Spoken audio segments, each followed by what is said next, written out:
As a country learned today, and certainly we learned in Nevada, there was a terrifying close call at the Reno airport last night.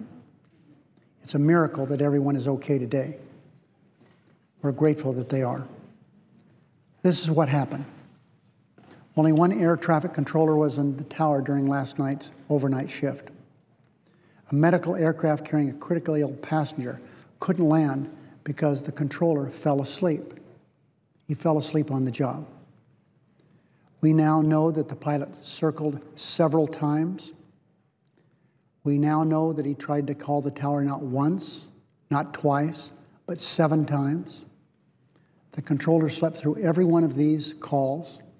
He slept through this circling of the aircraft. More than 15 minutes later, with a passenger critically ill in the airplane, minutes during which no one could reach the air traffic controller, while this critically ill passenger suffered in that aircraft. The pilot landed without any guidance from the airport. Now, Mr. President, the Reno airport is situated right below the Great Sierra Nevada mountains, and it's an extremely difficult place to land. Those of us who have been landing there for all these years, we all know how terribly rough it is many times coming out of there with the winds coming off of the Sierras. And to think that this pilot was forced to land without any controls on the land is very, very scary. This shouldn't happen in Nevada. It shouldn't happen anywhere in our country.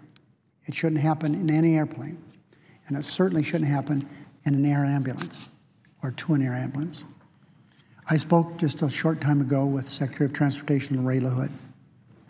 I'm very happy that he's acting, and acting quickly, to make sure this never happens again in Reno or anywhere else in the country. We know we had an experience here a few weeks ago, right here in Washington, D.C., the same type of situation. Why did it happen? Reno was one of 27 airports across the country that sometimes had only one air traffic controller on the overnight shift. Because of Secretary LaHood's quick action, there will now be 0. Effective immediately, every airport will have at least 2 air traffic controllers in the tower at any given time. Now, as I indicated, I've flown into that airport and out of that airport many, many times. In October, I was there for a celebration. We're opening a new control tower. It was very badly needed. The old one, you couldn't see parts of the runways. When Reno's old control tower was built, Dwight Eisenhower was president, and the Dodgers were in Brooklyn. In the half-century since then, the area's population has more than tripled. So it was fitting, we said at the time, that the airport opened a control tower 3 times as tall as the old one. But last night's near tragedy reminds us that the state-of-the-art structures and the best technology work only as well as the people operating them. If these people fall asleep on the job, literally, they risk the lives of millions of Americans who fly into and out of airports here in America every day. Secretary LaHood and Randy Babbitt, the FAA administrator, are doing their jobs. I appreciate their responsiveness and share their outrage that this has ever happened. But, Mr. President, Congress also has a key role to play. We have to do our jobs. The Senate passed a bill in February, 2 months ago, to modernize America's air travel.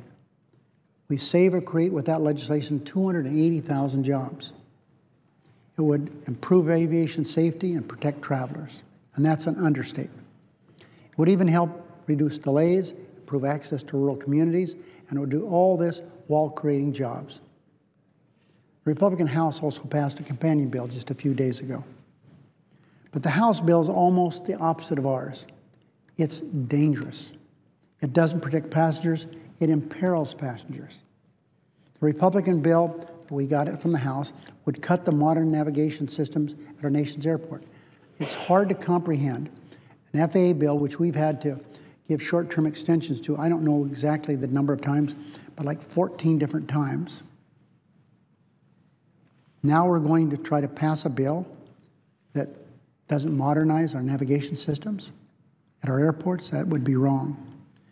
The FAA said that the House bill would force it to furlough safety-related employees. Not just any employee, those whose primary job is keeping air travel safe. That doesn't make any sense. It would also keep airports from making the infrastructure improvements they need and would completely end the program that ensures rural communities, small towns like Ely, Nevada, have air service. The Senate passed bill and the House passed bill are now in conference to work out the differences. Clearly, there are a lot of differences, and the conferees have some choices to make, and they're important choices.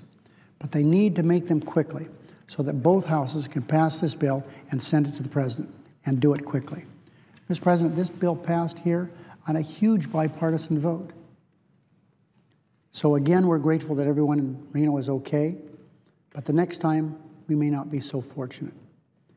Let's make our airports and air travel as safe as possible, as soon as possible, so the next time we don't have to rely on luck. And that's what it was.